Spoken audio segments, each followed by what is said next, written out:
Students, आज हम topic पढ़ेंगे फूड फ्रॉम एनिमल्स।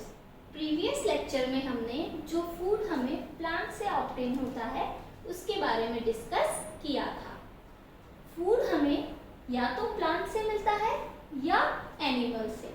प्लांट्स में हमने 9 पॉइंट्स डिस्कस किए थे कि प्लांट से हमें cereals, pulses, beverages, spices, vegetable, fruits, nuts, ये सभी चीज़ें मिलती है। आज हम देखेंगे कि एनिमल से हमें फूड के रूप में कौन कौन सी चीज़ें ऑब्टेन होती हैं। तो देखिए, सबसे पहले हम बात करें मिल्क की। तो मिल्क हमें किससे मिलता है? मिल्क हमें एनिमल से ही मिलता है। मिल्क कैसा प्रोडक्ट है? Animal product. अगर आपसे पूछे टी कैसा प्रोडक्ट है तो आप कहेंगे प्लांट प्रोडक्ट। कॉफी कैसा प्रोडक्ट है? Plant product. बट मिल्क कौन सा प्रोडक्ट है बच्चों? मिल्क है एनिमल प्रोडक्ट। यानी मिल्क हमें किससे मिल रहा है? एनिमल से मिलता है। अब देखिए, मिल्क हम कंज्यूम करते हैं तो क्यों कंज्यूम करते हैं? मिल्क में ऐसा क्या है कि हमें उसे कंज्यूम करना चाहिए? मिल्क सबसे पहला तो कंप्लीट फूड होता है। मिल्क क्या है? Complete food.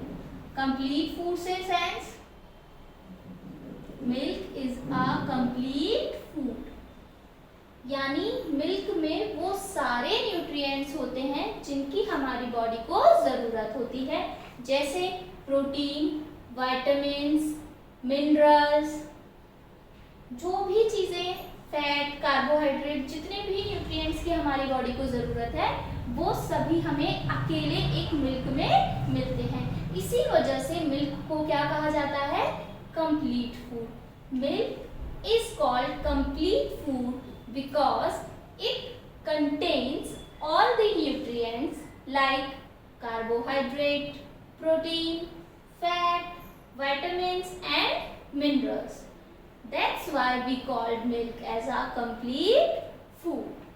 इसीलिए जो बच्चे होते हैं, छोटे नवजात बच्चे, नए जो जिनका न्यू बॉर्न बेबीज हैं, जिनका अभी जन्म हुआ है, उनको कुछ टाइम तक सिर्फ और सिर्फ मदर किसकी फीडिंग कराती है? मिल्क फीडिंग कराती है। और वो हमारी तरह चपाती, दाल ये सब नहीं खाते। क्यों? क्योंकि मिल्क से ही उन्हें सारे न्यूट्रिएंट्स उस स्टेज में मिल जाते हैं। क्योंकि उनके टीथ डेवलप नहीं हुए हैं तो वो हमारी तरह प्रॉपर फूड नहीं खा सकते। तो मिल्क एक ऐसा फूड है उनके लिए जो कंप्लीट फूड है, जिनसे उन्हें सारे न्यूट्रिएंट्स मिल जाते हैं। और मिल्क कैसा प्रोडक्ट है? Milk is a animal product. इसके बाद एग एंड मीट की बात करें तो एग और मीट भी हमें एनिमल से मिलते हैं। जैसे एग हमें मिलता है हैन, डक और टर्की। टर्की इंडिया में नहीं पाई जाती बट दूसरे कंट्री में मिलती है, तो वहां पर टर्की के एग्स भी यूज होते हैं। और इंडिया में हैन के एग सबसे ज्यादा यूज होते हैं और उसके बाद डक्स के एग भी किसी किसी जगह पर किसी किसी स्टेट में यूज किया जाता है, लेकिन सबसे ज्यादा एग यूज किए जाते हैं हमारे यहाँ हैन के। तो मीट की बात करें तो मीट भी हमें किससे मिलता है? एनिमल से मिलता है। हैन वगैरह से क्या मिलते हैं? एग और मीट मिलते हैं। इसी तरीके से आगे हम बात करें कि एग और मीट से हमें कौन से न्यूट्रिएंट्स मिलते हैं, तो एग और मीट में बहुत हाई अमाउंट में क्या होता है बच्चों? प्रोटीन होता है। एग और मीट में हाई अमाउंट में क्या होता है? प्रोटीन होता है। और ये इसी वजह से हमारी बॉडी के लिए इम्पॉर्टेंट होते हैं, क्योंकि इनसे हमें क्या मिल रहा है? प्रोटीन मिल रहा है। फिश की बात करें तो फिश भी हाईली न्यूट्रिशियस होती है प्रोटीन में। और फिश क्या है? Major source of food in coastal areas. जो कोस्टल एरियाज है, समुद्री इलाके हैं, वहां पर फिश सबसे ज्यादा कंज्यूम की जाती है। वहां के लोग सबसे ज्यादा क्या खाते हैं? फिश। हमने डिस्कस किया था ना, हर एक स्टेट में अलग अलग तरह का फूड खाया जाता है। तो तमिलनाडु, केरला, महाराष्ट्र, जो ये समुद्र के पास वाले इलाके हैं, यहाँ काफी मात्रा में, सबसे ज्यादा मात्रा में फिश और राइस कंज्यूम किया जाता है। कोलकाता में भी फिश और राइस बहुत ज़्यादा कंज्यूम किया जाता है। तो फिश से हमें क्या मिलता है? प्रोटीन। और जो कोस्टल एरियाज के लोग हैं वो सबसे ज़्यादा अपने फूड में क्या कंज्यूम करते हैं? फिश कंज्यूम करते हैं और उनकी बॉडी में प्रोटीन का अमाउंट अच्छा होता है। इसके बाद हनी की बात करें तो हनी, शहद, ये भी एनिमल प्रोडक्ट है। वैसे देखा जाए तो हनी एनिमल प्रोडक्ट भी है और प्लांट प्रोडक्ट भी है। हनी, शहद जो है बच्चों वो प्लांट प्रोडक्ट में भी इंक्लूड होता है और एनिमल प्रोडक्ट में भी इंक्लूड होता है। क्यों? क्योंकि हनी फ्लावर से मिलता है, यानी जो फूल होते हैं उन फूलों का रस यानी जो नेक्टर होता है, फ्लावर से हनी बीज नेक्टर कलेक्ट करती है। फ्लावर से हनी बीज क्या कलेक्ट करती है? नेक्टर। यानी वो जो नेक्टर था वो कहाँ से मिला? प्लांट से, इसलिए हनी को प्लांट प्रोडक्ट भी कहा जाता है। और किसने कलेक्ट किया वो नेक्टर? हनी बी ने। और फिर हनी बी उस नेक्टर को किसमें कन्वर्ट करती है बच्चों? हनी में। फिर हनी बी उस नेक्टर को जो कि प्लांट प्रोडक्ट है उसको किसमें कन्वर्ट करती है? हनी में कन्वर्ट करती है। तो nectar is converted into honey by honey bees. That's why honey is called both plant as well as animal product. Honey को इसी वजह से प्लांट प्रोडक्ट और एनिमल प्रोडक्ट दोनों कंसीडर किया जाता है।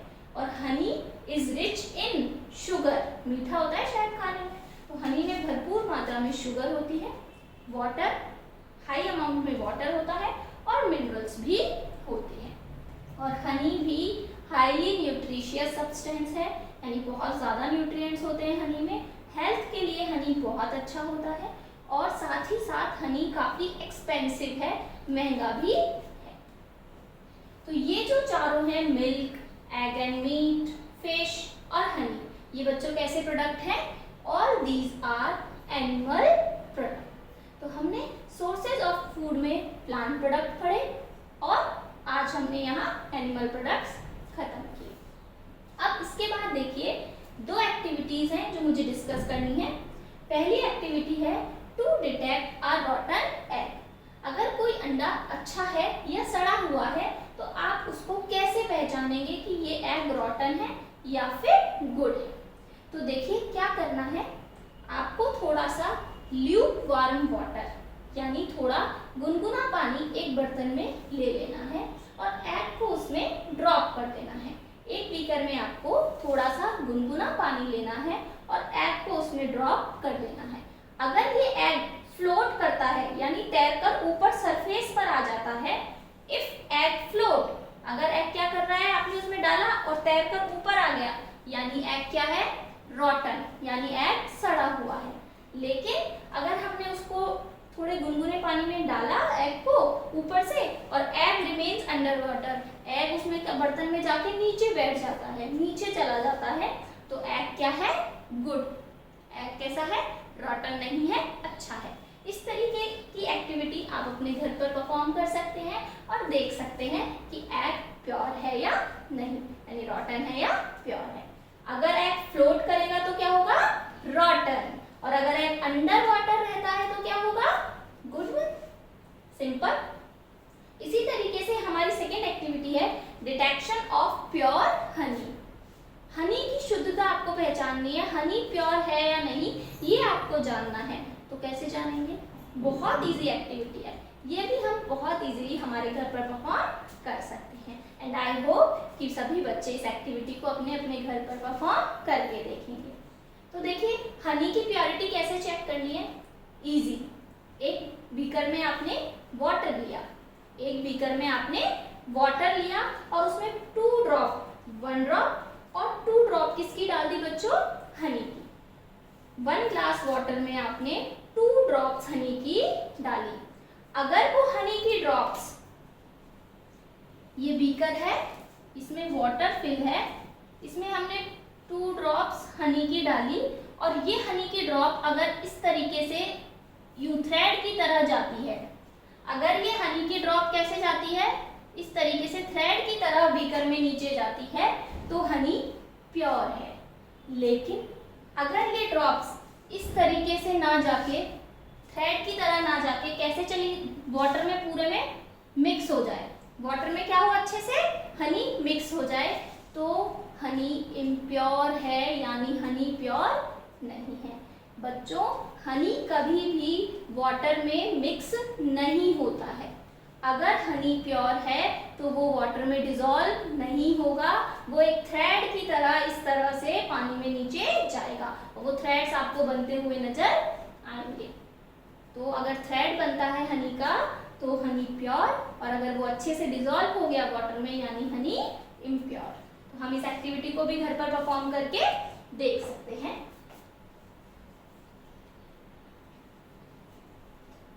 अब कुछ इंपॉर्टेंट पॉइंट जो हमें पता होना चाहिए जनरल नॉलेज के अकॉर्डिंग, वो देखिए। Note, first note is India is the world's largest producer and consumer of pulses. जो हमने प्लांट प्रोडक्ट पढ़ा था पल्सेस यानी दाल, वो इंडिया का ये जो पल्सेस है, ये पल्सेस का सबसे ज्यादा प्रोडक्शन यानी सबसे ज्यादा इसकी पैदावार और इसका सबसे ज्यादा कंज्यूमर यानी इसको सबसे ज्यादा कंज्यूम करने वाला, यूज करने वाला भी कौन है? इंडिया। यानी दाल पल्सेस सबसे ज्यादा इंडिया में पैदा होती है और सबसे ज्यादा इंडिया में ही खाई कंज्यूम की जाती है, ध्यान रहेगा। अगर मैं टी की बात करूं, चाय की, तो 77% of total T production of world का, दुनिया का जो 77% टोटल जो टी प्रोडक्शन है वो कहां से आता है बच्चों? चाइना से, India, Sri Lanka, Kenya and Indonesia. तो 77% of total T production of world comes from China, India, Sri Lanka, Kenya and Indonesia. अब देखिए, ये हमने डिस्कस आज क्या किया बच्चों? फूड फ्रॉम एनिमल्स डिस्कस किया। आज का लेक्चर हम यहीं तक रखेंगे और नेक्स्ट लेक्चर में इसके आगे कंटिन्यू करेंगे। ये तो हमने केवल उस फूड की बात की जो हम खाते हैं। अब फूड को कैसे पकाया जाता है, कैसे उसे कंज्यूम किया जाता है, ये हम अपने फर्दर लेक्चर में पढ़ेंगे। Thank you.